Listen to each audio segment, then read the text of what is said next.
Ryan Reynolds here from Mint Mobile.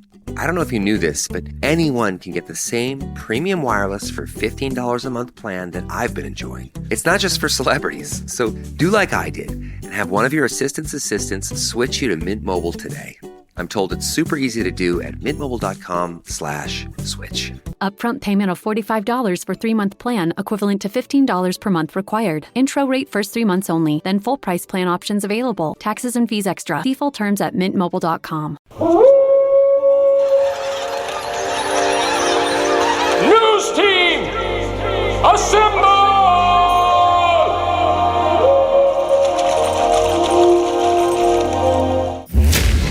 It's back and bigger than ever. It's the Unofficial 40 from Soonerscoop.com. Now, here's the entire Sooner Scoop crew.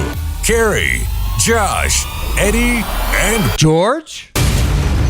All right, welcome back. It is the Unofficial 40 podcast right here on Soonerscoop.com, where we do not welcome in the usual gang because George is a little under the weather today. So guess what? You get the OG pod, ladies and gentlemen. He said he was sick. I just saw that Aaron put up a picture on Instagram. They're up at the lake. I don't know what he's doing. Grand. I can see that. Little plain hooky. We'd be proud of him if he did that. No, I'd be very disappointed. Why would you take a hooky day on a Wednesday? Yeah. Take it on Friday when it's nice out. Well, it's the OG podcast. Josh McCuistion, Eddie Radosevich, Carey Murdoch here. Where we've got all kinds of stuff going on in the transfer portal. We've got spring sports, baseball, with a weird loss last night to Oral Roberts. But I guess, you do. I saw where Oral Roberts' coach said that the strength of their team is their middle relief, so they thought that they would do well. But still, you come off all the bats and all the runs that Oklahoma's been scoring lately. You would have liked to see a win going into a big series this weekend, but we've got softball kind of winding down. Texas, OU Texas getting ready to happen. We'll have a stickball and a hoops report up for you, but all kinds of stuff. Porter Moser doing a fantastic job in the transfer portal. He's got another big transfer visiting coming up, and football's got another transfer coming, a possible wide receiver. We'll talk a little bit about that as we go. But good afternoon, Josh. I loved your Thunder hat yesterday. That was fantastic. Yeah, and you see if you can break the late curse. In the third there, people were a little concerned that I had absolutely nuked this team and all the momentum. But at least I can say that Shea's shooting had nothing to do with that hat because that's been going on. So we're going to. I don't know though. Only for 2 games. It's been jinxed. It's only been 2 games. We might be looking at the hat. I just want to burn the hat. How about that? Shocker! Eddie wants to burn stuff. It'd be fun.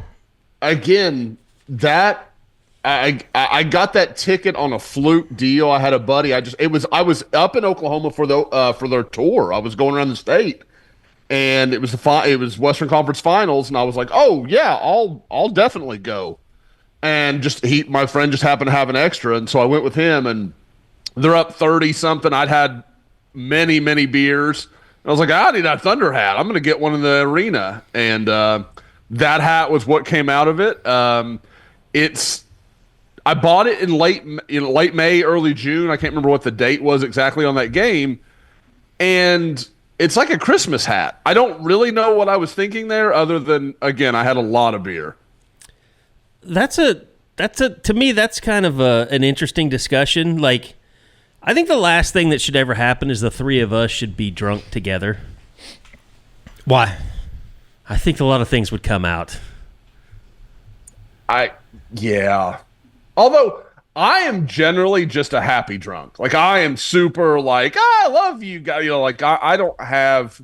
It's like you don't have like an alter ego though, because 1 out of 10. Like you're such nothing bothers you. Like you don't ever like.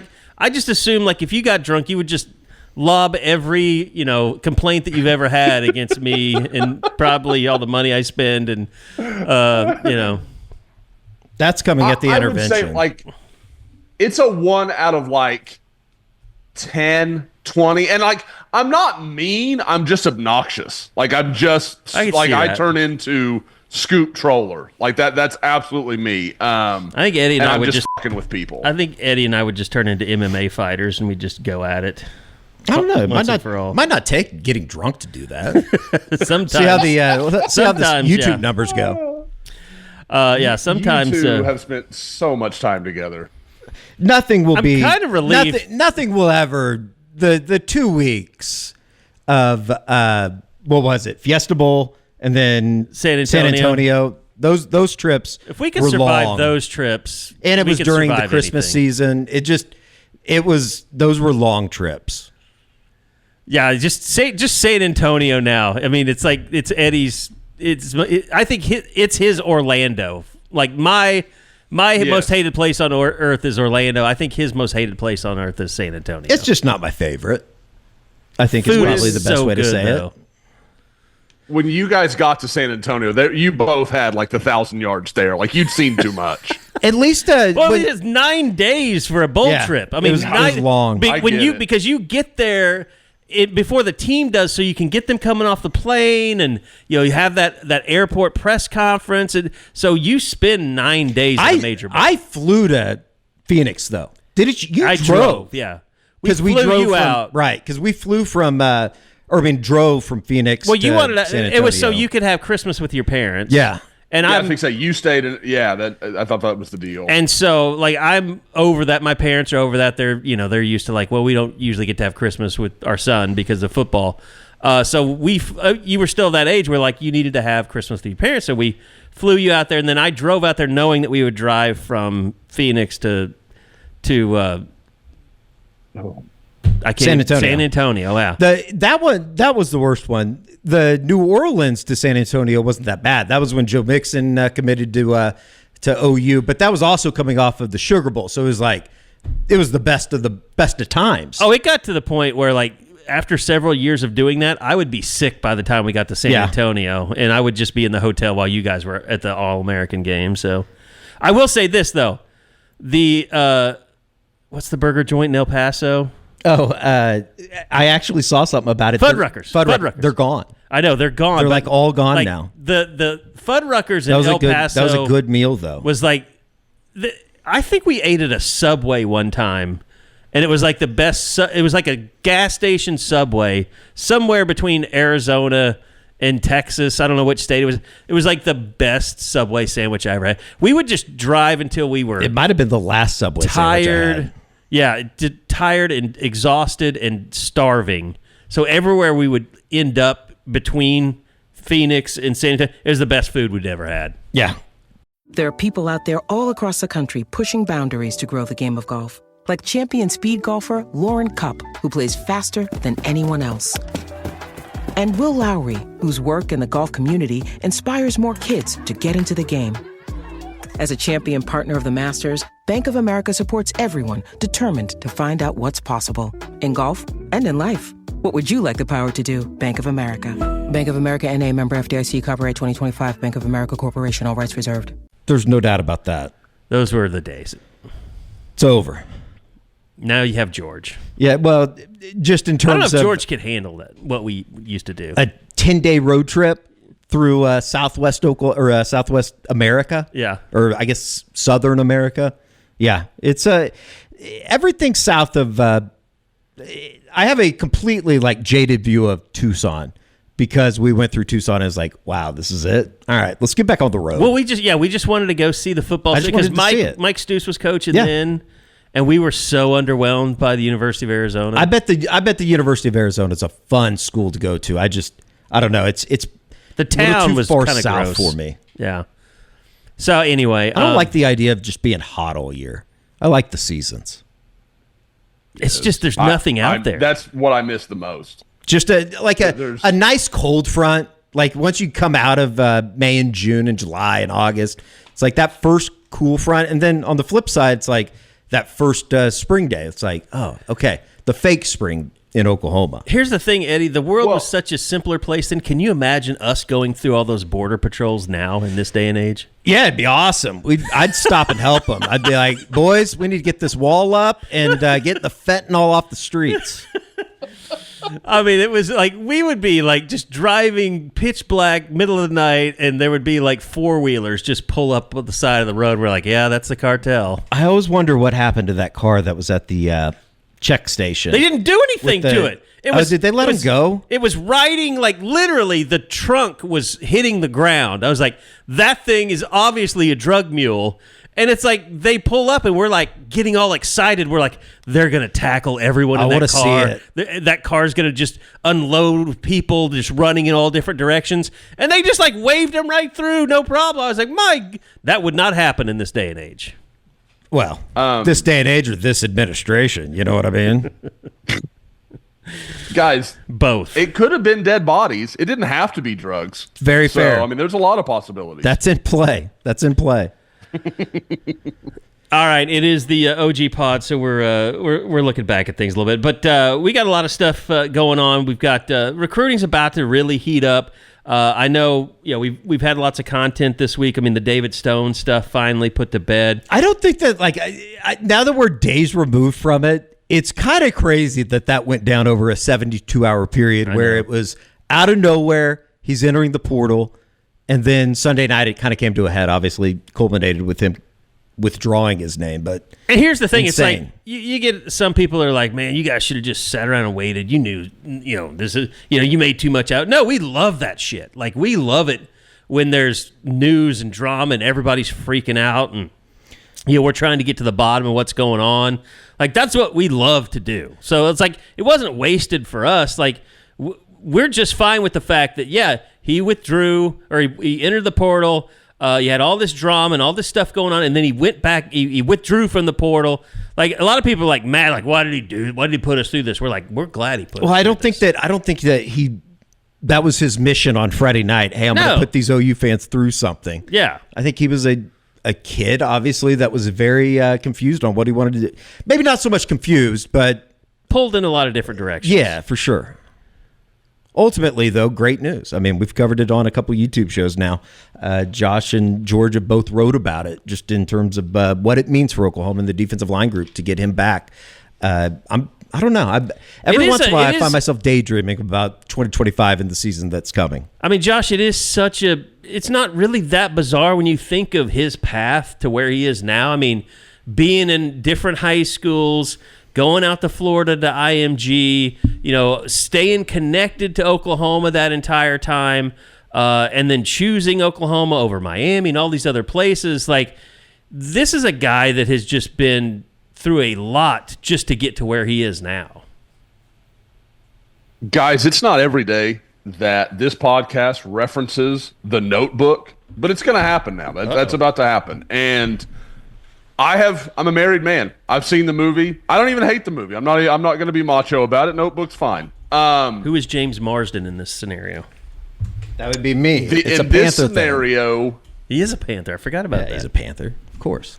I think in this scenario, Oklahoma fans are Ryan Gosling, and it just turns in like that last scene where he saw her. He's like, "What do you want? What do you want?" And he's yelling at her, and I feel like that's been the question for David, like you're saying, dating back to high school.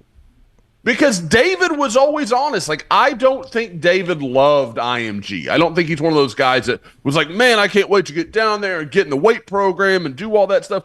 Like, David was an Oklahoma kid. Like, he was okay with that. Like, he didn't have to go down there, and he knew he was a great player either way. Now, I do think in so many ways IMG helped David grow up. Like, I think he was a better football player for it. I think he grew up as a person. I think there were definite benefits for him. But I think he was down there largely because I think his family thought it was best for him. They thought that was the best possible place for him to be. And with Oklahoma, I think, there was a question where David finally had to, it felt like had to say, this is what I want to do. This is where I want to be, and just kind of stick his feet in the ground. And I don't know if David had done that before, or if David didn't feel like he could do that before, but I think that was what this came down to. Oklahoma is what he wanted to do. He loves Todd Bates. He loves Oklahoma. He loves Brent Venables. And so I think he finally, kind of came into his own and just kind of said, I'm going to do what I need to do and what I think is best for me. And I think it was smart on Oklahoma's part to just say, look, we're not going to be the highest bidder here, but we'll do something, to make make your family feel more comfortable that something good came out of this. I mean, and I don't know what that is. I don't know. We talked a lot about contract restructuring and more money, whatever they did.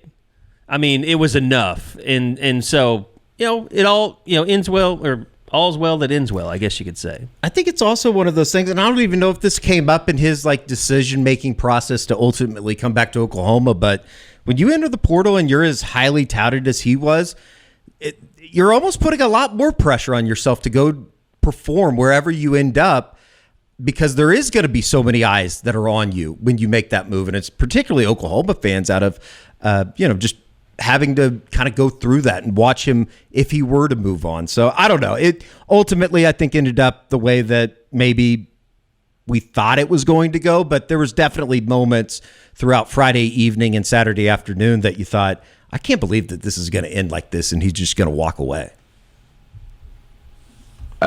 And again, it won't, but I do hope there's some people out there that will think before they hit send next time, to kind of have the Herm Edwards in their head. Oh, there's still people that need to think because they're still sending. Yeah. Oh, I mean, because guys, perfect example, the Syracuse defensive tackle we talked about that, was if they did lose David Stone, maybe they pivot in that direction. That kid just picks Texas yesterday. Could have, to my knowledge, I think that's the only trip he took, if I remember right. Maybe Ohio State, but I think it was just Texas. And if Texas is outpaying Ohio State, they dropped a freaking bag. So David Stone could have gone out and gotten more. Now, that kid had been more productive, but David Stone still carried a lot of cachet. It would have been big for whatever program he went to say, hey, this guy was a 5-star. Everybody in the country wanted him. We've got him. He's going to make our defensive line room better. So the idea that David's some just greedy monster or something, it doesn't add up. Well, and if it was about money, he wouldn't be at Oklahoma. Look at it this way too, Josh. I mean, I think we all say Jaden Jackson's happy at Oklahoma. He got a nice deal after the being a freshman All-American. People haven't stopped coming after him. I mean, we've heard that Ohio State still kind of made a run at him recently. So it's you can blame it on these kids all you want, and you can be this is not the football I grew up and love, and I'm out and all that stuff. It's not just the kids. I mean, the people are coming after these guys, even if they're not in the portal. You got to realize that part of it. Is the Ohio State Texas situation on their defensive line, is it anything similar to what Oklahoma just dug itself out of on the offensive line side of the ball? Just in saying this shit happens, and it's going to continue to happen, and even at some of the more prestigious programs right now. It kind of feels that way because, like I said, the reviews coming out of the Ohio State spring game were okay, Julian Sayin looks like he's going to be a really good player at quarterback. They've got some stuff to believe in, obviously. You return maybe the two best players in college football in Jeremiah Smith and Caleb Downs, but there's still there were a lot of questions from everybody I talked to on the defensive line. It just sounded oh, that's a big gap. And I mean, you understand it. They lose JTT. They lose Jack Sawyer. They lose a couple of guys on the inside that people didn't talk about, but were really, really good football players. I swear, Ohio State, a defensive tackle is like Jinx at linebacker for the Oklahoma high school football fans out there. Jinx never has the 6'3" animal at linebacker. They've always got these 5'10", 190-pound kids, and they are always where they're supposed to be, and they play really smart football for Adam Gaylor and those guys. And they're just they're absolutely maximizing their ability. And that's kind of like Ohio State. They don't usually have the just the freak of nature defensive tackles that we see sometimes around college football. They're just really, really good football players. All right, I want to get to some of what's been talked about this week, too, which is Jaden O'Neal versus the Bowe Bentley stuff, because I kind of have some thoughts on that as well. But first, I want to tell you that you don't have to mess with Schmitty in the summertime to get in better shape or to feel your best. If you're looking for more energy, better focus, or just want to stay ahead of the game, check out NAD Plus injections from Cody Drug, our friends over at Cody Drug. This is the next big thing, and tons of Hollywood celebrities They're out there doing it. They're talking about it all over social media. But you don't have to run off to LA in the middle of the night to feel better. It's quick and easy. Just head to CodyDrugRx.com. That's CodyDrugRx.com. Book a short telehealth visit, and your NAD Plus injection or nasal spray ships out the very next business day. I know Eddie has done the nasal spray. I've got the injections. Cody Drug custom compounds everything in their state-of-the-art sterile lab, including specialized medications for men's health, weight loss, anti-aging, and more. And they love working with Oklahoma med spas and clinics. So if you're in healthcare, they're ready to team up. Just again, CodyDrugRx.com. Feel better faster without the stadium steps. And thanks to our guy Will over there. Go check him out on Instagram too, Cody Drug RX. If you're wanting to know about how to get better sleep at night, how to have better energy levels, all that stuff, he goes through all that stuff on his Instagram page. Does a really good job with that. You'll learn a lot, and it can help you feel a lot better from day to day. I'm always surprised that it's not just track down a sophomore and buy some Adderall, but teach their own. Will knows that's your way of choice. I keep telling Will that I need to give him some more pub because he's helped us out with a few things. And their staff has been great, answered all the questions we had. We ordered some new stuff that we just didn't know much about. So I keep saying I'm going to give pub, and then Eddie comes in with something like that. And I'm like, what am I going to add to that? How am I going to make this ad read better in that moment? So I'm never where I need to be. But yeah, I couldn't recommend them more highly. Cody Drug's been awesome to work with so far. I'm just trying to keep you on your toes, and maybe if you had better vision, you'd see it coming. You could see it coming. And I have something that could help you, Josh. All you got to do is go to enjoyvision.com. Our good friends, the world may seem a little uncertain to Sooner fans, but one thing is clear: LASIK at Enjoy Vision brings life into focus. You can save $1,000 off on LASIK. Enjoy the freedom of life without glasses or contact lenses. All you got to do is schedule a free consultation at enjoyvision.com, the letter NJOY vision.com. Save $1,000 on LASIK and start seeing the good all around you. Enjoy Vision. This is where Sooner Scoop LASIKs. All right. I think Ben Arbuckle, I trust his vision. I really do. I mean, just watching him this spring, just seeing the way he works, just knowing, how he and John Mateer kind of fit together. I think he knows what he's doing. And here's the thing, Josh. You in your recruiting report yesterday, you talked about Jaden O'Neal and Bowe Bentley and the situation there. And we all kind of feel the same way. We don't understand why they have delayed this. I mean, I guess you can make a case for the fact that you don't know what's going to happen with Bowe Bentley. As you mentioned, LSU seems to be the one school where you're just I don't know, maybe something happens there and he really falls head over heels with going to Baton Rouge. But all of these people have these comments on it, and it always tends to be how dare OU do this to this guy? He moved to Oklahoma for them and all this stuff. First off, nobody told him he had to move to Oklahoma. There's not a single person on that staff that said, oh, it'd really be nice if you could move to Oklahoma and play near here. There was no – that was totally done on his own and through other people. Yeah, that's got nothing to do with OU. OU had nothing – and the other thing is Ben Arbuckle was never the guy that evaluated him and offered him and signed him. That happened way before he got here. And just watching a guy like Lincoln Riley operate, I mean, watching guys like Mike Leach when he came in here, he handpicked Josh Heupel to be his quarterback, to run his offense, to know, okay, this is what we do. This is the type of quarterback I need. And you saw with Lincoln Riley, the reason I questioned the Jalen Hurts thing is because I'd heard Lincoln Riley talk about accuracy being, one of the biggest parts of what he looks for in a quarterback in terms of throwing. Like Baker Mayfield, you've seen it throughout his pro career, incredibly accurate thrower.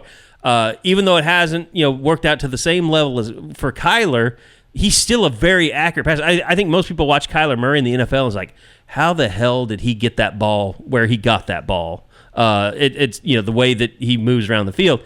And I think for Ben Arbuckle, he has his set of things that he's looking for. Accuracy is one of them. And decision-making is another part of it. So, look, it's ridiculous for anyone to sit there and say that he's made a mistake here. He has to be allowed to pick his quarterback, to run his offense, to be successful, And he has to be allowed to go find the one guy that he believes is the best that is available to do that. And he never had that opportunity. He was, I don't want to say saddled because Jaden O'Neal's a hell of a quarterback, but you have to allow him to make his selection of who the quarterback is. And for whatever reason, it's not been handled well, because I think he knew quite a while ago that Jaden O'Neal, that he liked other quarterbacks over Jaden O'Neal. And that's not always his choice. I mean, that could be a Brent, choice. Like, we're not going to, and to be honest with you, I feel like that's where it falls, Josh. Like, because I know a lot of people have been like, yeah, we're going to move on for a while, and it just hasn't happened. I have to think, maybe somebody like Brent's like, look, we can't let a kid go until we get the other person that we're going to replace him with. And that's my thing. Like, writing that story that you're talking about, Carey, the thing I wish I would have made more of a point of is I think this stems from Oklahoma trying to be the good guy and do the right thing by Jaden O'Neal, and it's misplaced. Like, at some point, you're not helping yourself, you're not helping him. Like, just lay it out there. Like, say what it is, say the hard thing, and then let everybody move on. Like, just move forward. Because, again, I agree with you completely.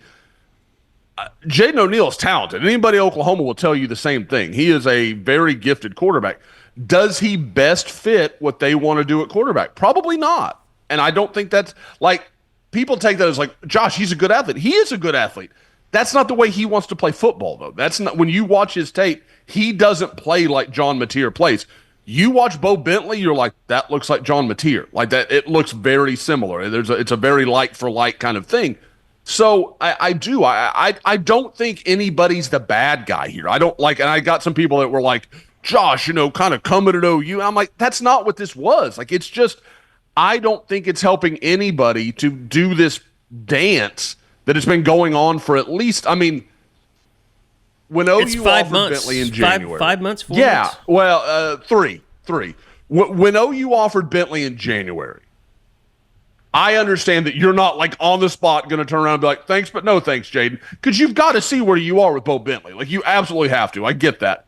But once it became pretty clear to me, all of us, that not only was he a priority for Oklahoma, but Oklahoma was a priority to him. Okay, I think at that point you've got to say, Jaden, hey, man, we couldn't appreciate you more. We know, that you stuck by us when you didn't have to. We appreciate it. We'll help you in any way we can. We'll put a good word for you with any school you want to talk to.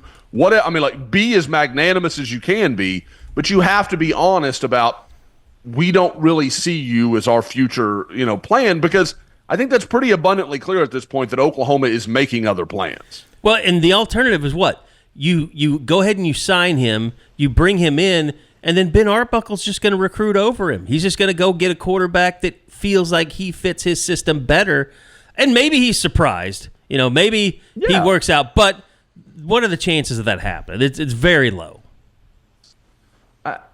It's tough to believe. God. In fact, I hate that it sounds like we're shitting on Jaden O'Neal, because that's not what I mean. Very, very good quarterback. And I think you've been on record, Josh. Yeah. Like, when you're talking about a future NFL prospect, you're listing Jaden O'Neal ahead of Bowe Bentley.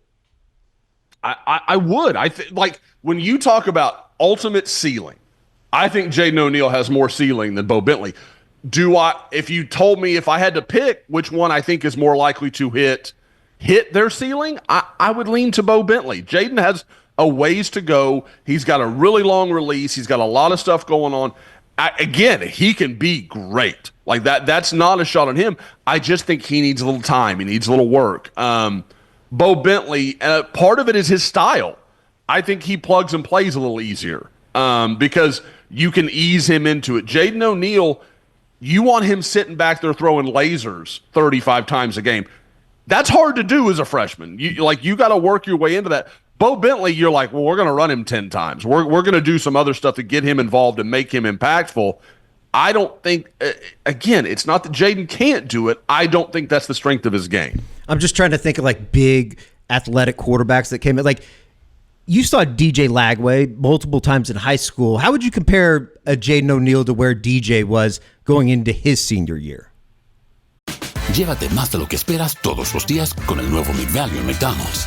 Ahora puedes comprar uno y sumarle otro por $1. Así que cuando tu equipo favorito enfrente a sus rivales, enfrenta tus antojos con $5 Meal Deals. Y si estás corriendo para alcanzar el desayuno, corre a la app para llevarte ofertas antes del cutoff. Tú decides, y con McValue, tu decisión siempre rinde más.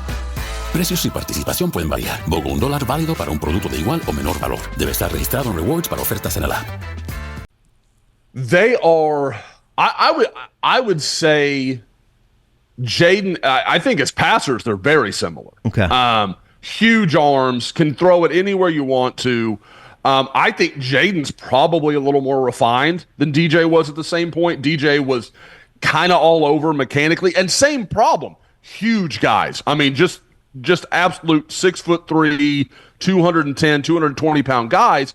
That's a lot of mechanics to be moving around. And I think as you get older, it gets easier and easier for your motion to be repetitive. But at the same time, I think they both have some ad-lib in their game. You know, they'll drop down to 3/4. They can do some different stuff. So I don't think that's a bad comparison, Eddie. Where the difference is DJ is, as a runner, I mean, he's dynamic. Yeah. I mean, he's truly scary because he's that size. It's like the way Bowe Bentley runs, except he's 6'3" and 225 pounds. Like, it's just a different guy you're trying to drag down. As far as like this coming to a head, it does seem, and we talked about this on the recruiting report a little bit more in depth with Josh on Sooner Scoop's YouTube channel, but it seems like May 5th, and that's only in a couple weeks, you start, maybe the dominoes start falling. Jared Curtis, the number 1 ranked quarterback, making his decision between Georgia and Oregon. And then maybe everything kind of starts falling into place for this 2026 group. Yeah, because I kind of thought it would, and it did to a degree when Jonas Williams flipped from Oregon and he ended up at USC. And then that's kind of when I think that was born of a lot of belief that Jared Curtis is going to end up at Oregon. And I think that's where my bet would be at this point. I don't know, like that's not like special info. That's just kind of me reading the signs a little bit. Now, so what that does is that opens the door with Georgia. Do they go after Jaden O'Neal? Do they go after Bowe Bentley? My guess is they like Bowe Bentley a lot and are going to bring him in for an official, but I think Georgia's pretty smart about this stuff. I think they know they're probably running third. So my guess is they're going to focus on it. And there's a couple different guys. It's not just Bentley or O'Neal. So I think at that point you see that start to move, and maybe very quickly, okay, this is all, like everything starts to fall into place. And I mean, guys, you know, Jaden O'Neal's talking about taking 5 official visits this summer. That's the weirdest thing about it.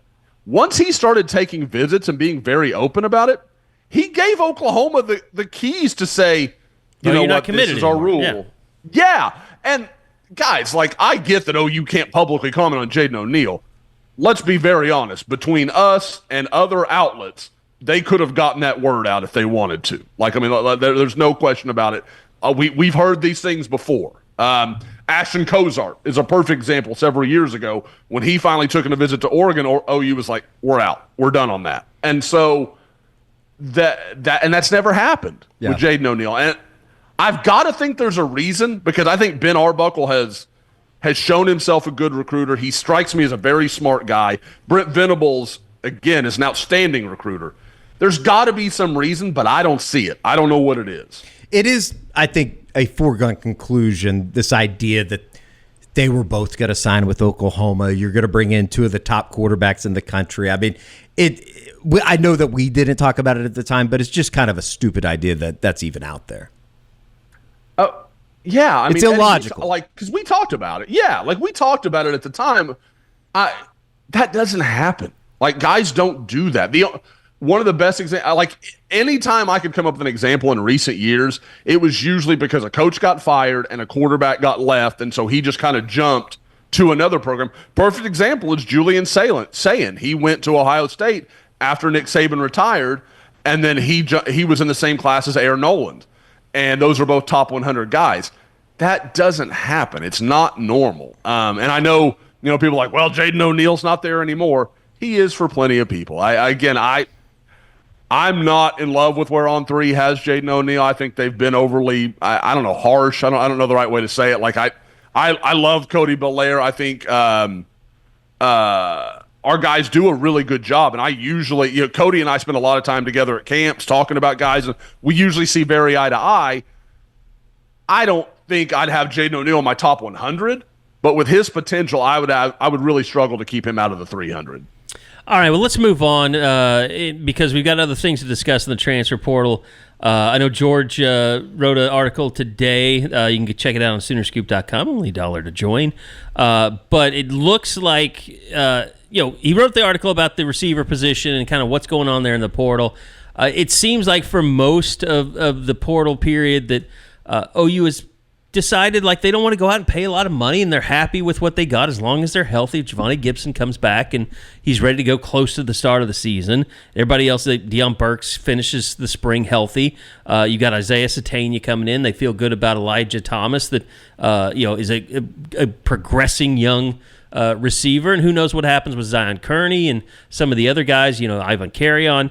But they just felt like they didn't really have to go out and spin in the portal. But there is one guy that seems to have caught their interest recently, and that's McNeese State's, or just McNeese, I guess now, Jermichael Carter. He's 6'4", 192 pounds. He's a big guy, which they don't have an abundance of those. I mean, unless you want to just sit there and stare at why am I forgetting his name? Number 0. Manny Choice? Manny Choice, yeah. Stare at Manny Choice all day. I mean, he's got all the height that you want. But true freshman, probably not ready to go. So apparently George had told us before the podcast that he expects him in on Friday for an official visit. But guys, I mean, I don't really have an issue with how OU's really approached the portal. And knowing what receiver prices are out there, knowing what else they have, they still need to get a kicker. They're still a tight end. We'll talk about that here in a second. That just visited that OU is feeling good about. I think we could say at this point. But I think Jermichael Carter looks like a guy that if you can bring in a guy like that, you feel really good, regardless of what happens with Javonte Gibson in his timeline. For it almost kind of feels like you're rolling the dice a little bit. You don't really know what to expect when you bring a kid in from McNeese, and I think that what you do know is what you have on campus. And when you look at the portal and the just astronomical numbers that are being asked for some of these guys, I think that it's not worth the gamble to a certain extent to pay a whoever $2 million or $3.5 million, whatever they're asking. And I think that, you just roll the dice on some of the guys that you have. And you truly do have to look at that room and hope that some of the guys that played a year ago develop. And I think that, a guy that went through spring this year that we probably didn't talk a whole lot about, but I really like some of the flashes that Zion Kearney had a year ago. He has to take that next step, though. And if you can get a fully healthy Deion Burks, fingers crossed that you get Javonte Gibson back in a timely manner before, let's say, OU Texas or something like that in the second weekend of October. This is a good group. And at the other end of it, you have a quarterback that it seems like can make guys around him better. And I think that's just something that they didn't have a year ago, was a guy that could make the players around him better. And I think that's a huge key. I mean, with John Mateer, we kind of saw it in that spring session.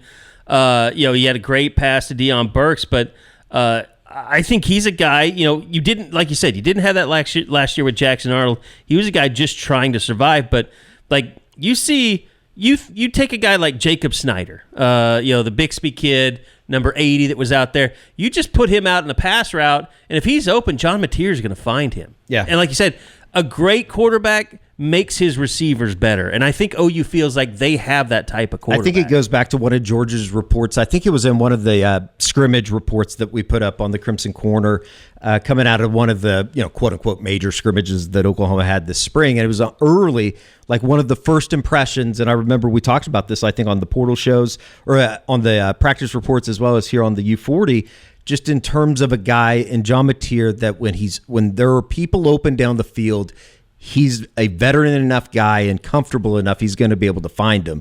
And I just think back, and I remember having this conversation of last year in those first couple games with Jackson Arnold, and there's guys wide open on the field.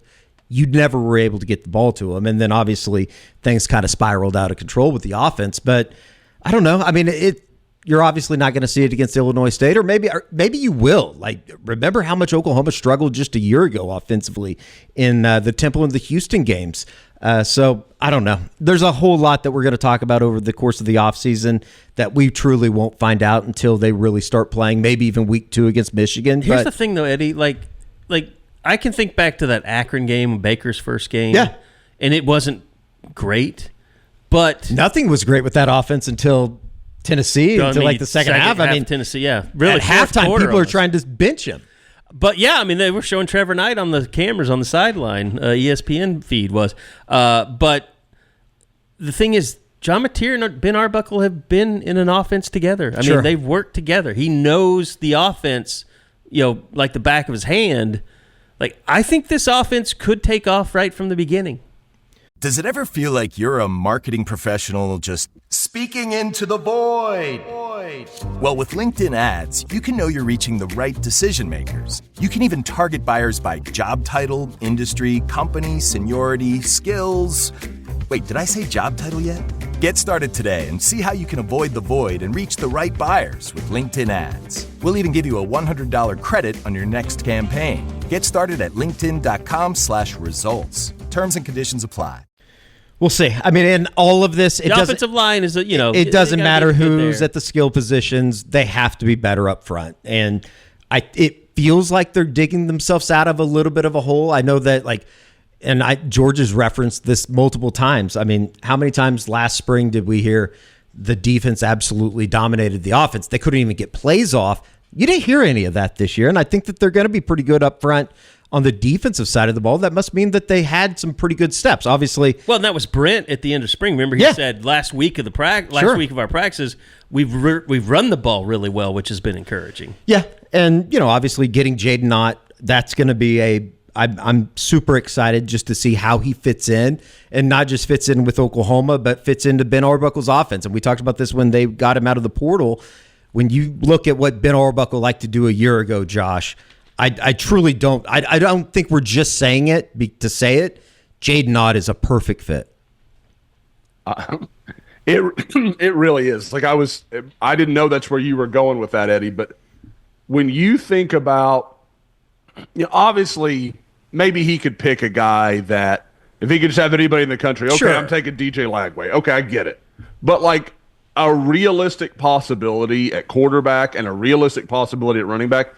You got to think Ben Arbuckle's kind of thinking he fell under a star. Like, it couldn't have worked out much better than what they've got, because it's not just, to me, it's about, do those two work well together? Can they get a good cohesion, see the same things on the reads, work with all those kind of things? And, if they can have some emergence at wide receiver, there should be plenty of big plays for this offense. It should all be there. Again, people, I feel like maybe the David Stone thing dampened it for a lot of people, but I still get this feeling like people are like, well, the portal hasn't gone all that well. I'm like, you got Jaden Ott. A year ago this time, guys, nobody thought he was going to be there to be had. He was going to be in the NFL draft tomorrow night. That was everybody's thinking a year ago, because he had that huge sophomore season for freaking Cal, and he did so. And I know people are like, well, it was the Pac-12. Think back to that year. That was the Washington, Oregon. That was a great year of Pac-12 football. There was a lot of Utah good teams there. And he put up a monster year. So I don't think people are giving him his credit. And if he is back and he is healthy, guys, OU has every reason to think they might have a 1,000-yard back. And if they don't, it may be based more on, okay, we're going to give Xavier Robinson some touches. John Mateer is going to have some carries. It may be more of people are taking carries away from him more so than he's not fully capable of putting up those numbers. I'll tell you this. It was explained to me this way, and it really kind of crystallized why Ott is such a good pickup. But if you look at that entire running back room, and this was not how it was phrased to me, but I'll put it this way. A lot of people ask, why did they offer Sam Franklin? Why is he on this team? What does he bring? And I'll tell you what Sam Franklin did that nobody else could do or can do in that room. He can make people miss in space. Javonte Barnes cannot do that. Gavin Sawchuk is not that type runner. Xavier Robinson can run over people in space, but they do not have a guy that if you throw him the ball out in the flats, that he can make that first tackler miss. And that's what Sam Franklin could do. Now, you add Jaden Ott in the mix, he's like Sam Franklin on steroids when it comes to making guys miss in space. So that gives them something in that Led room. the country, I believe, 2 years ago. In missed tackles? Or forcing a missed tackle, okay. yeah. So, I mean, he gives you a guy that you don't have anywhere else on your roster, that when you're talking about going from, maybe you have a false start on first down and you're 1st and 15, he might be a guy that could take, that running back room. If you throw a flat pass, they might get 3 or 4 yards. He's a guy that could break it for 10 and put you in 2nd and 5. And that could be so huge for this offense next year. Yeah, I mean, just think back to over the last couple years, how many times we've talked about it on the, whether it be the Eskridge Lexus postgame show where we've come in here on Monday and kind of recapped everything with Josh and a game rewind on YouTube, and they haven't had the ability to make people miss, and especially from a running game standpoint. So it will be there's a lot of intrigue, I think, and I think anything more than that too is just you look at some of the national writers or voices. I think that like Oklahoma to a certain extent has had a really nice portal session. Getting 2 of the top bigger gets when you're talking about a backfield in John Mateer and Jaden Ott. Just good positive momentum for the first time in a while, it seems. Yeah, I mean, guys, I mean, depends on how you feel about Carson Beck, but with that exception, Oklahoma got the best quarterback in the portal. I know people will be like, Nico, man. A lot of baggage. I don't think you want any part of that. Like, I almost think of him as like a separate item. And then you got... And guys, the thing I love, again, and we talked about this when it happened with Jaden Ott, we had heard that buzz. I mean, like, we had hinted at, like, oh, we're hearing some things. Like, the OU's going to make a run at a running back. And that rumor was going around. And the fact that Oklahoma had a plan, executed it, and had him in the boat before anything had even happened, before anything was official, you're like, that's amazing. Like, and that... To me, if I'm an OU fan, I take a lot of solace in that, okay, there's stuff happening, and it's not just OU's finding out with the rest of us what the portal's going to produce. This is what's happening. We're ready for it, and if we need to make a move, we're going to jump. I think the only negative is like, we had. You want to take a stab at? No, there's no chance. You don't think you get it, Ricky?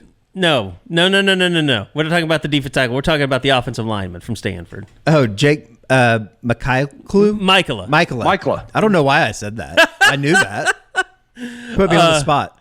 I know. I meant to do that. It was good to catch up with him. No, it was great catching up YouTube though. But as he mentioned, like he comes in June. They don't graduate till June. Yeah. And these guys are both grad transfers. So I would assume we don't know. I don't know this for sure. Maybe George knows, but I think Ott he probably has to wait till June to get in because I really don't know. Third year in. Yeah, I would imagine that they're on the quarter system at Cal. Cal, just like Stanford, but I don't know that for a fact. Oregon's on it. UCLA's on it. I would imagine it's all the Pac-12, like the entire West Coast. So, I mean, that's the only real negative, but, it's not, for a guy that's played 3 years of football in Odd, I'm talking about, shouldn't be that big of a deal. Okay, let's go into the latest information from the portal. Oklahoma does pick up a defensive tackle yesterday. And let's, like, they were looking for a defensive tackle even before all the Stone stuff happened. Yeah. And this is a guy that, in Oklahoma, some people are pretty familiar with. Started out at Oklahoma State. Then he went to Utah State, where, of course, Nate Dreiling was. So that probably gave them a pretty big leg up. But, Josh, I don't know if you want to try the name or not. Well, I've got the last name, Lolo Hea, and it's because I've seen it somewhere and I can't think of where. But what I think is going to be the problem is the first name. I heard Plank talking about it with Gabe and Teddy, and I was like, oh Lord, it sounded like even listening to him say it was difficult. So, but no, again, this it's Ricky. Guys, I like this take a lot. Like, I think it makes sense. He's from a good high school program. You get to kind of another Dallas area guy. You get a Poly guy in your because I just don't think you can have enough of those guys, because the more Poly presence you have in your program, the more you tend to attract new Poly players, which up front you just can't have enough of those guys. They're currency. So I like this. I think it makes sense. He's a developmental guy. They've got some time with him. And this is a guy, you go back and watch his high school tape, guys. This guy played defensive end in high school. So he's still growing into his body. It tells me that he's got some bend, some athleticism to him. I won't say that I saw him play at Utah State. I'm not going to make up a story. But I've seen his high school tape, and this is a guy that, like I said, has some athletic ability. And like you love to see, we know I love this. You take a defensive end, it's a big guy, and you slide him into defensive tackle, and all of a sudden you've got a really good athlete. Hey, Fidelity. What's it cost to invest with the Fidelity app? Start with as little as $1 with no account fees or trade commissions on U.S. stocks and ETFs. That's music to my ears. I can only talk. Investing involves risk, including risk of loss. Zero account fees apply to retail brokerage accounts only. Sell order assessment fee not included. A limited number of ETFs are subject to a transaction-based service fee of $100. See full list at fidelity.com/commissions. Fidelity Brokerage Services, LLC, member NYSE SIPC. So, that gives them more depth on the defensive line, and depending on what develops there, but you like what you have there going into the season. Certainly better than probably most years in the last 10 years, you could say that you feel better about that defensive line, Josh. Guys, their fifth defensive lineman right now is Marcus Strong, who everybody said had a really solid spring. You think, and the thing, and Eddie, I want to say you talked about it on one of the, maybe it was the Portal Report. It was something, I wasn't on it, but I remember you talking about it. I was listening to it because not only am I a site owner, I'm definitely a listener to all our content. Was the size. Like, Oklahoma now has like 6 defensive linemen that are over 300 pounds. Do you remember when Brent got there? They just wanted one. They had one guy. And that's obviously been a concerted effort, but it's been a concerted effort they have achieved. They now have real SEC-like size on the inside. When your third string defensive tackle is 6'3", 305, that guy would have been a behemoth a couple years ago amongst what OU had. And by the way, to say anyone out there still is talking about OU being poor and won't go after receivers and all that stuff.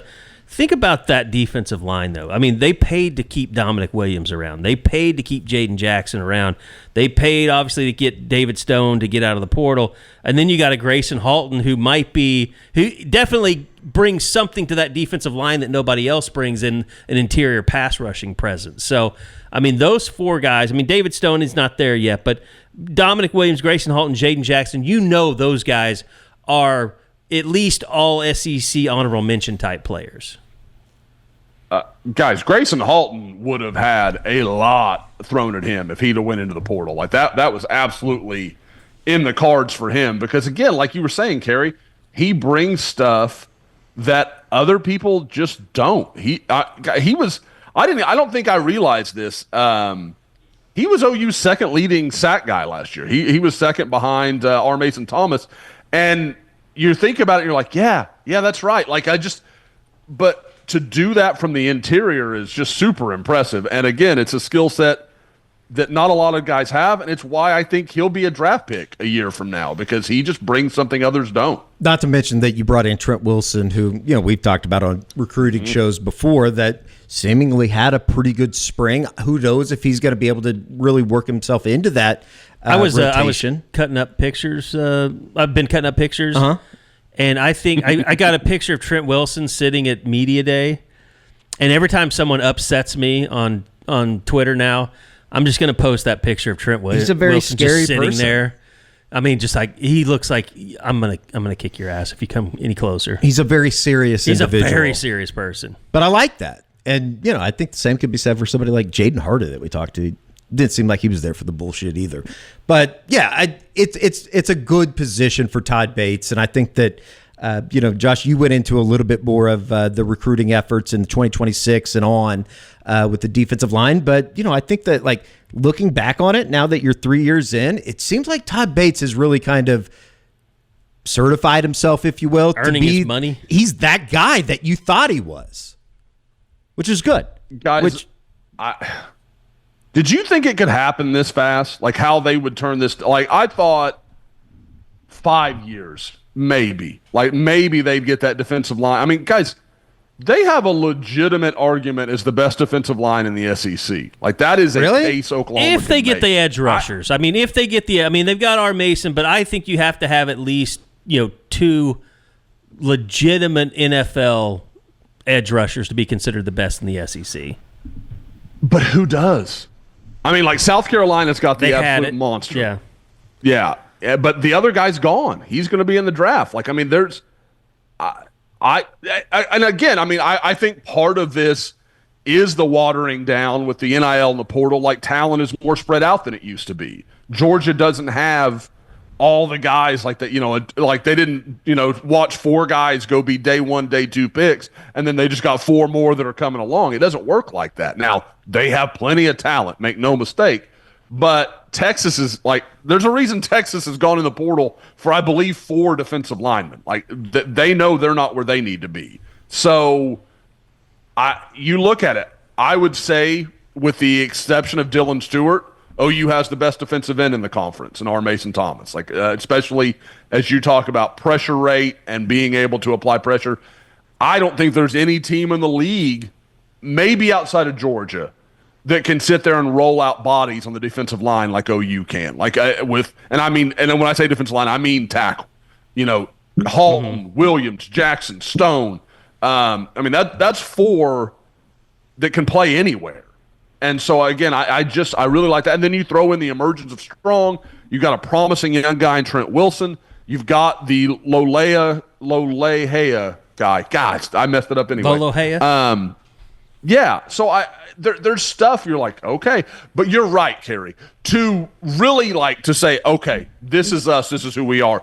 They need a Taylor Wine, a PJ Adebawore, a Marvin Jones Jr. Danny they Okoye. need one of those guys to step up and be, you don't have to be a world beater, but be a 6-sack guy. Be a guy who really does make an impact and that you have to plan. Well, it'll be interesting. We'll learn a lot early from those guys. And I think the linebacker position is going to continue to be a positive with what we've seen. And we know after watching last year, that all goes hand in hand. If you have good linebacker play, it makes your defensive tackles look better, especially in the run game. And I think Kip Lewis, hopefully I don't know how he continues to increase his production, but if he does, it's amazing. He's going to be one of the best linebackers in the country. All right. One other thing that has happened in the portal that we haven't hit on yet is tight end Lance Mason from Missouri State. It's a good segue from somebody that's certainly earning their money to another position group, maybe not so much. Not so much. And they bought him on the cheap. Let's face it. Everybody's on the cheap. And now you're at Missouri State, where Mason had 34 catches, 590 yards, 6 touchdowns last year. And OU is, he has some interest though. Cal's after him. Wisconsin's. That's what I was going to say. Him. You're not at least you're not stealing him from some middling power or lower tiered program. He's at least getting interest from the Cals of the world, Wisconsin, in schools that sometimes put out some pretty good players at that position. And a guy from Rockwall, Texas. George is under the weather today, so he's not with us. But, I think if he were on here, he would say, he feels pretty good about their situation. So he visited on Monday. He made his way up to Madison, I believe, on Tuesday. I wouldn't be surprised at all if we heard some type of announcement, 24, 48 hours from And he now. had visited Cal last Friday. So. Yes, and I think that the big concern with Cal and just talking to George, it seemed like, Cal obviously has a bunch of money right now. I don't know who's on the roster out there, which might benefit Oklahoma, but I think that he would be a guy that would probably be able to come in and, if not start, he would definitely work alongside somebody like Will Huggins, who, believe it or not, had a pretty good spring. Yeah, really, guys. Good. Go ahead, Josh. Just again, another guy that I there's a lot of college football I can talk, and the advantage of being at home while you guys are at the stadium on Saturdays, I get to see a lot of football. I can't say I caught a lot of Missouri State action this year. Missing out. Going back and looking, PFF had this guy as like an 82.5. That's one of the higher grades I've seen from some of the guys Oklahoma has looked at. I mean, even Jaden Ott was like a 65 last year with all his injury stuff. So, I mean, this is a guy, that brings something. I mean, it has been productive, and seeing what little tape I've seen, I think he's an improvement. Like, and that's something. I mean, the thing I like about him is, like with Will Huggins or Jaron Canick, you're kind of a one-trick pony. Like, you kind of know what OU is going to do based on what those guys are doing, and that's what everybody loves about the tight end is it gives you a versatility. Like, we can run with him in the set. We can throw with him in the set. We can do kind of whatever we want. And if you've got a guy that's tipping the scales of like, well, if Will Huggins is out there, they probably want to run. They probably want to put his big body on somebody and try to run in that direction. But with this guy, I think you have some ability as a run blocker. And, hey, we're comfortable throwing it to him. We can we can run behind linebackers and do some stuff with him. I completely, this is non-OU football, but Missouri State's schedule next year, you know who two of their first three games are? They're definitely keeping the lights on at Southwest Missouri. Is one or Missouri State, whatever the hell. Is one like Alabama? No, not Alabama. They open in Los Angeles against Lincoln, against USC on August 30th. Then they go to Marshall, and then they play SMU in Springfield. SMU's going to Springfield next year. That must be like a 2-for-1 home and home. How did that happen? It has to be because a 2-for-1. You would think, if nothing else, SMU is like, we'll buy your home game. Like, we'll just come play us. We'll pay you out for it. Missouri State's probably the same way that people are asking, like, why the hell is OU going to Philly to play Temple? 2-for-1. I'd have to think, like, you have to have a special kind of athlete to recruit to Missouri State. Like, I remember when Springfield had the only Bass Pro Shops, the very first one. Like, if you want to come and fish all the time, we have the nation's original Bass Pro Shops. Again, I mean, and that's the thing, like with so many people that when you look at recruiting, like if you know what you're looking for and you know, like, okay, this guy's a skinny, wide receiver, but he runs 4.7. Like, okay, like we can put weight on him and he can be a guy. His someday. name's George Kittle. Yeah, I mean that stuff that just happens, and I think at tight end, Iowa specializes in those guys. Tight end's always connected to it, like either from wide receiver to tight end, or you take a tight end and turn him into an offensive lineman. Like I feel like they're always in the middle of some of these best positional moves from a guy who's going from high school to college. Well, as it stands right now, as far as portal goes, there is just the one visitor, the Carter kid, the wide receiver that's scheduled to be in. But Josh, let's move into some recruiting because you put up your woke today, and we're talking about Todd Bates. Seems like he is making a little splash here on the high school recruiting trail right now. Yeah, made his way out to Florida. I believe it was yesterday to see Elijah Golden. Big defensive lineman from Sarasota, Florida, is a guy that I had started to hear more buzz with OU on probably like Sunday. Like you were starting to hear like, okay, OU starting to make a little bit of a move, and he has set an official visit for June 6th. It's gonna be hard because this is a Florida kid that Oklahoma gets one shot at. That he's going to come in for the official visit weekend. And now you look at that visit list, and that's starting to become pretty solid. Oklahoma, if they could just take care of their D-line class that weekend with Tavian Branch, Elijah Golden, and Brian Harris, I think Todd Bates would be completely happy with that scenario. So now, like I said, we'll watch kind of what happens because I think there will be some movement. I still think kind of when these visits happen, it's going to move around a little bit. But speaking to him, talked about how much he likes just kind of Bates' energy and the way, he talks about his players and the connection that they clearly have. And again, you think the stuff he's talking about you would think when he sees it in person, it would resonate even more, and Oklahoma may be able to surprise some people.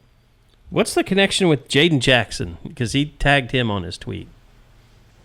Yeah, that is something. Again, he and I are early stages of conversation, so I honestly don't know that answer. But again, when you look at the areas of Florida, like, I guess there's some connection. But what's interesting is I believe Golden is actually from Virginia, and Jaden is from Iowa, Indiana.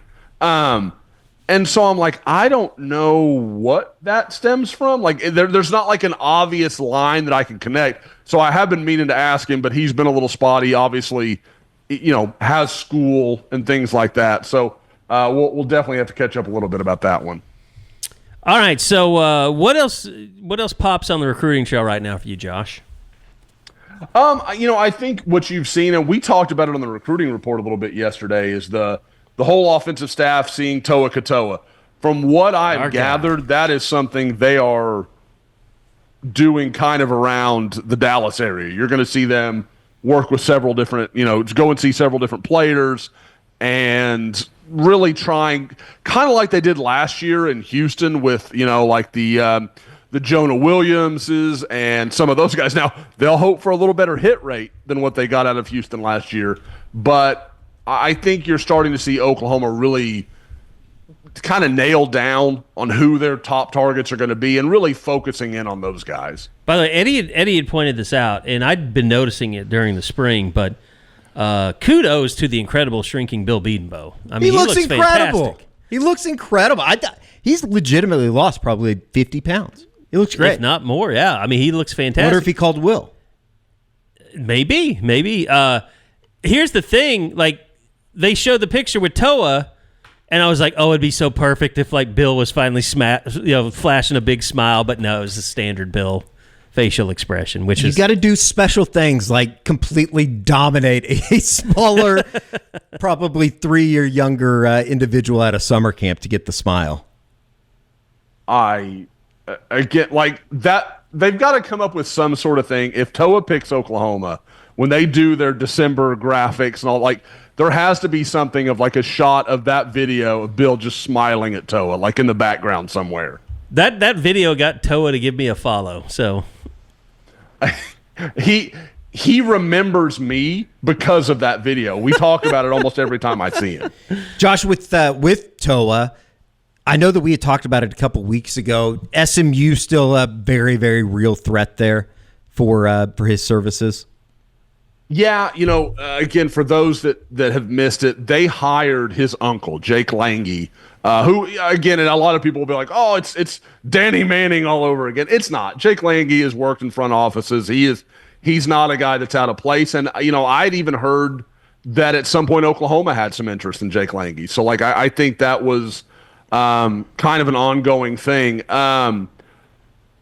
It's going to be tough to overcome that. At the same time, with what Oklahoma sells with the family and the soul mission, like, because this is not a kid that, like, oh, I like the soul mission. Like, it means a lot to him. Like, I think that the idea of going out and doing some of their, I don't know of a better way to put it than some of their mission trips when they go around the world and help, various communities. Sure. I think that holds, that resonates for him. And I think the idea of Oklahoma staff is kind of uncles. Like, I wouldn't say father figures, but definitely kind of almost like uncles to him. Like, I think that means something. So I think Oklahoma has a chance. A lot of people you kind of hear and you're like, oh, I think it's SMU and A&M. I'll be shocked if OU's not right there in the mix for it. Like, I don't really believe that. When I talk to the kid, when I talk to his family, I think there's a lot of love for Oklahoma. Like, I think they really respect the way the things that OU values, they value, would be the easiest way to say it. So I think that's a good start. And if Oklahoma could get him, and as well as Noah Best from Midlothian, also kind of the DFW area there, that would just I think that would be about as well as they could have hoped to do with their interior offensive line, because those are two guys that Bill has focused on since very early on. All right. I don't know. Do you have anything else you wanted to hit on recruiting-wise? You got the recruiting report out there. We just recorded it the other day, so a lot of great information on that. Go check it out on YouTube. But, yeah, outside of that, I mean, I don't, other than just some transfer portal stuff that we'll be keeping an eye on, you don't know what's going to pop up. Seems like, sometimes we're surprised from day to day. So should mention, too, the portal closes Friday for college football players. Which is where you enter. Yeah. For basketball players. It's over for that. And so that's the thing. You don't have to decide when the portal closes. You just have to put your name in there. And there are some football players, guys, that are good players that are showing up still in the portal right now. Yeah. It's just it's been fascinating to me. I don't think that the spring portal, I don't know, it hasn't been what I thought it was going to be. And I don't even know what that means when I say that. Like I thought that there was going to be maybe bigger names outside of the Nico thing, which obviously was the dominant story from this cycle. But we'll see. December's obviously that's the more active one, and it'll be interesting. I believe when we are going to have Bob Przbillo back on the pod when Eddie goes to Mexico for a wedding. We talked about that today, but should mention OU basketball. Darion Reed, former Alabama forward, is scheduled to visit for OU, and we'll see what happens there. But he's a guy that could be the final piece for this class. We did tape a Hoops Report today where he goes into more detail in that, so you can check that out on YouTube as well. It's been an incredible portal for Porter. Portal Moser. Getting Tay Davis, Nigel Pack, Xavier Brown. That's a good haul for this basketball program. And think back to where this thing was at the beginning of February, or the middle of February, and basically thinking that, we're getting ready to enter a coaching search. They've done a really, really good job. And I know that George has talked about it just in terms of them being a little bit more aggressive in NIL. It's certainly kind of paid its dividends here as Oklahoma, a nice haul. And if they could get Darion Reed, I don't know. It's strange to say, but there is a lot of positive momentum right now over on the men's side of the Lloyd Noble Center to kind of match the energy that's being brought with Jenny Baranczyk. I mean, can you imagine having a rotation at forward? Crazy. It'd be crazy. It would be unbelievable. Yeah. That aren't just, guys that kind of shoot and, don't really play defense and just come in off the bench to give you a spark. Like, man, it's going to be impressive. Also, Jenny Baranczyk, she did do a Zoom this week announcing the signing of Aaliyah Chavez. So that is official now. I went through it. The TLDR on the Jenny Baranczyk portal Zoom was basically she does everything if she lives up to the hype and expectation. This is me saying this, not Jenny. I think she's going to end up being the best basketball player to ever play at Oklahoma.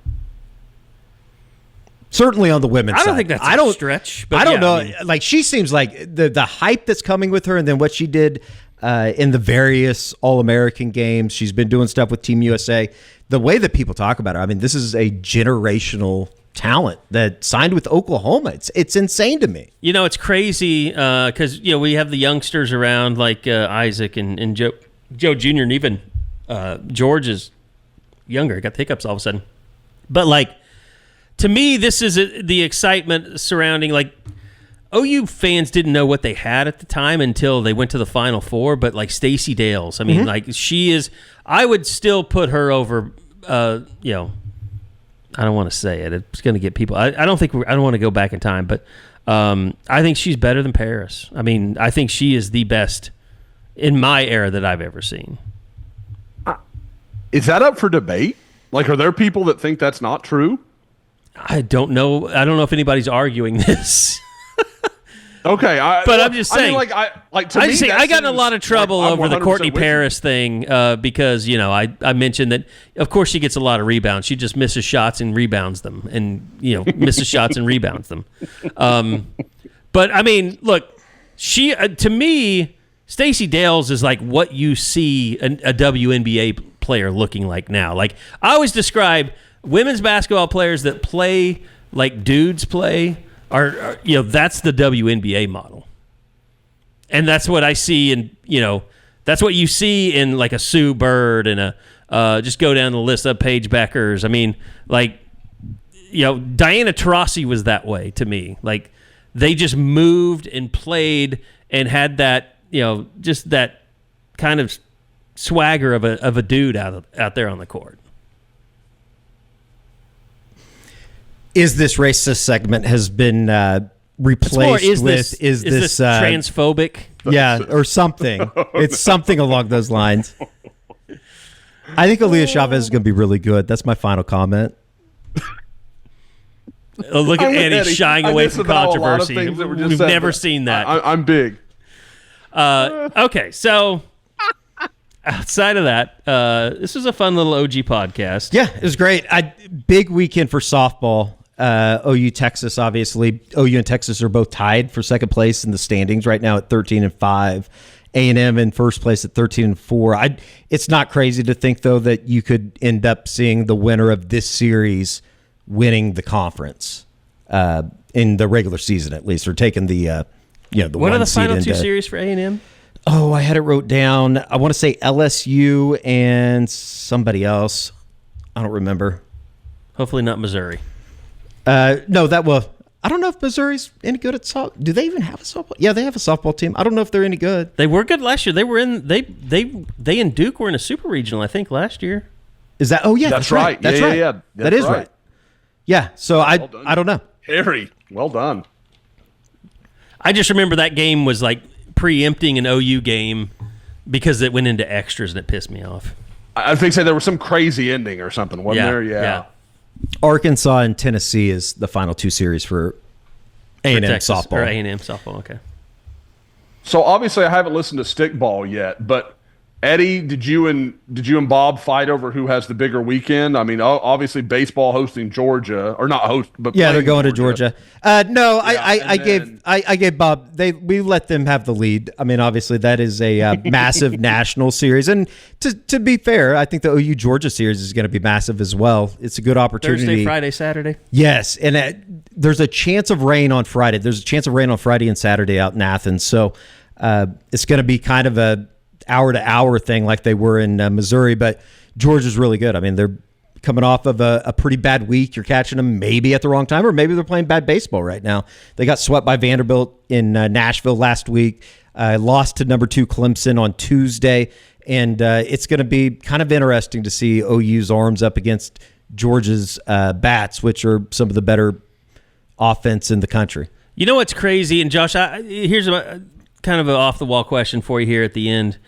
With softball and baseball, I watch as much as I can, but I don't know, Josh, are you like me in that you're just really confused sometimes about, okay, do I want to turn on my Apple TV and watch ESPN Plus and see if there's a softball game on there? Like, I think the thing that's bad about it, especially the ESPN or the SEC Plus stuff, because then you have to go to a special section of ESPN. It's like, I've kind of learned to just search for Oklahoma baseball or Oklahoma softball, and that kind of gets you where you want to go, but then you're typing it in on your remote. There's a lot of people that have had problems finding the baseball games, and I'm sure the same's to be said for softball.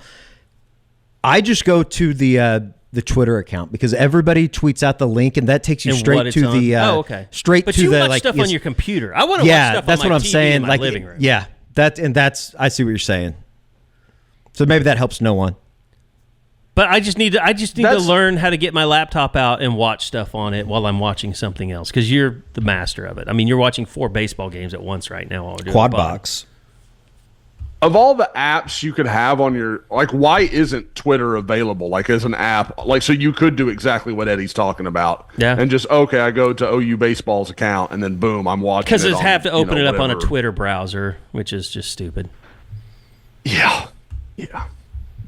But no, I mean, that's crazy, because the reason I say that is because, like, we're trying to do more stories on the site that's just like, hey, how do I watch the game? And it's like, those get so many views. It's like, I don't know what has to happen with TV manufacturers and ESPN, and it's getting ready to go to Amazon.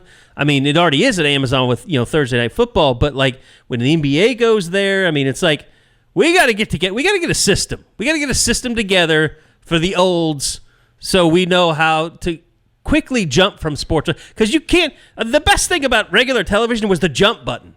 Like you could be watching, an NBA playoffs game and then jump over to a baseball game with the push of one button.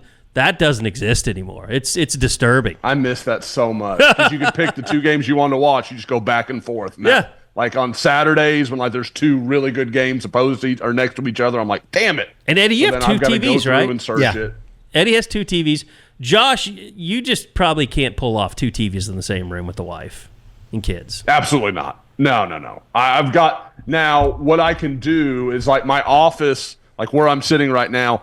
I look out into my living room. So, like, I can watch something in the living room and then have a different game on in my office, and I can just kind of walk in, check on it, watch it for a minute, and then walk back out. But I see people like, I've got 8 TVs. I'm like, that is so single. I don't even know how to start with you, man. Like, I like never in a million years. Or you live in a double wide. You don't care about decor and all that, yeah. Yeah. Your wife is living on a different planet than mine. So, yeah, I just had to get that out. But it would be a lot more enjoyable. Spring would be a lot more enjoyable. It's like, I don't want to rant anymore on this. I'm sorry. I'm sorry for even starting this. Carey, for the olds, you send out and Eddie probably doesn't even remember these, the old TV guides. Oh, yeah. Literally like the damn TV guide. But you had like the scan codes. Like I can't think of what, not scan, but like QR? The little boxes. I guess there wasn't a QR. Was there a QR code?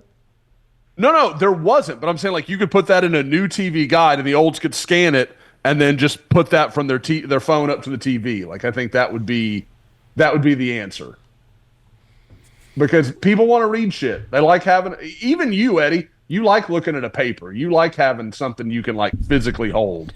I do. I don't think anybody younger than me does, though. Like even it's always been surprising to me. Like even George, like I like having the game notes. Like the actual hard copy, being able to scroll through it, or not scroll through it, but go through each page to page. He's just like, George will always say, like, that's online. You don't need that. It's like, I do need this. I'm very old fashioned that way.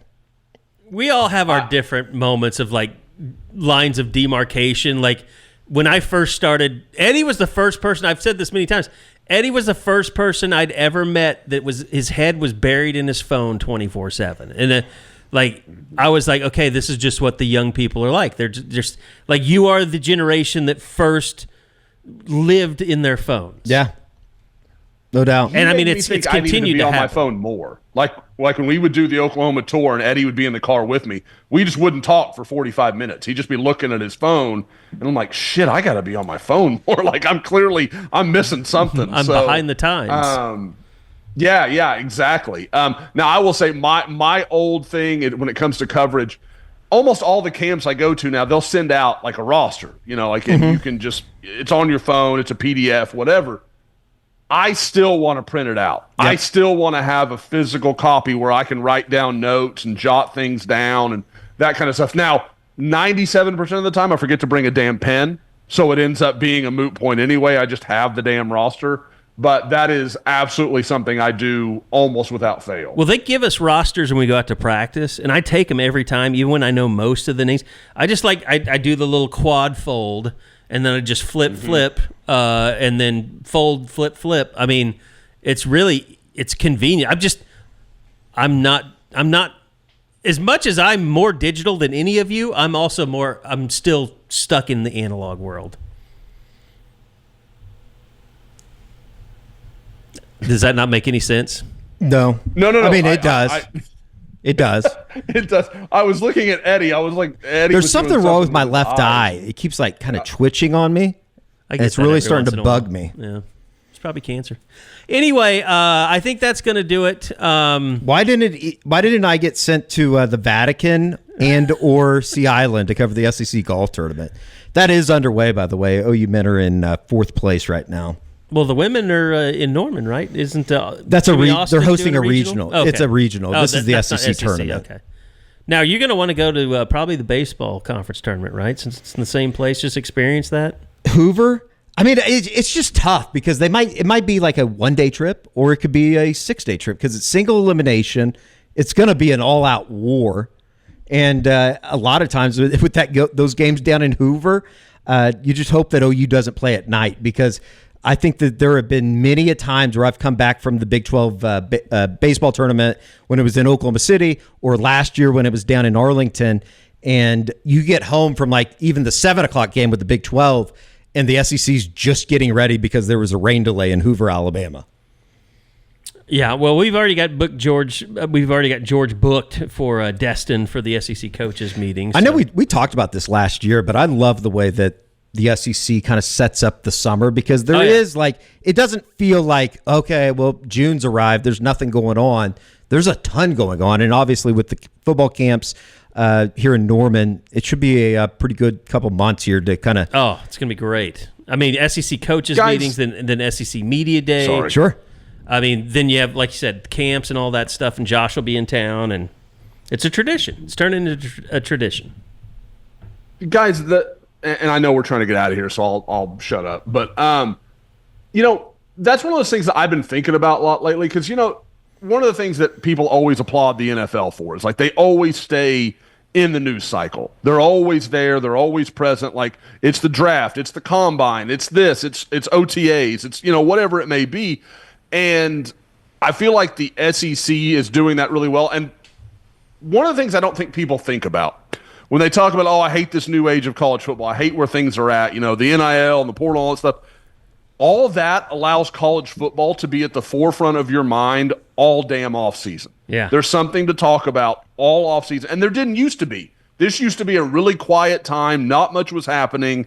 And now we've got Jaden Ott to talk about. And I know everybody didn't love what happened with the David Stone situation, but it's football-relevant content when you're listening to your radio or your podcast or whatever.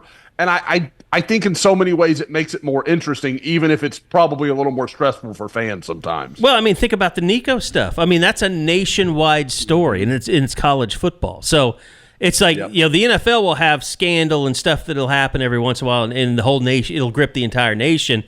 I will say, though, the worst comment I saw about the David Stone stuff or the Nico stuff is like just NIL in general is trying to say that college football was somehow being ruined because it is the world's most popular sport. I was like, no.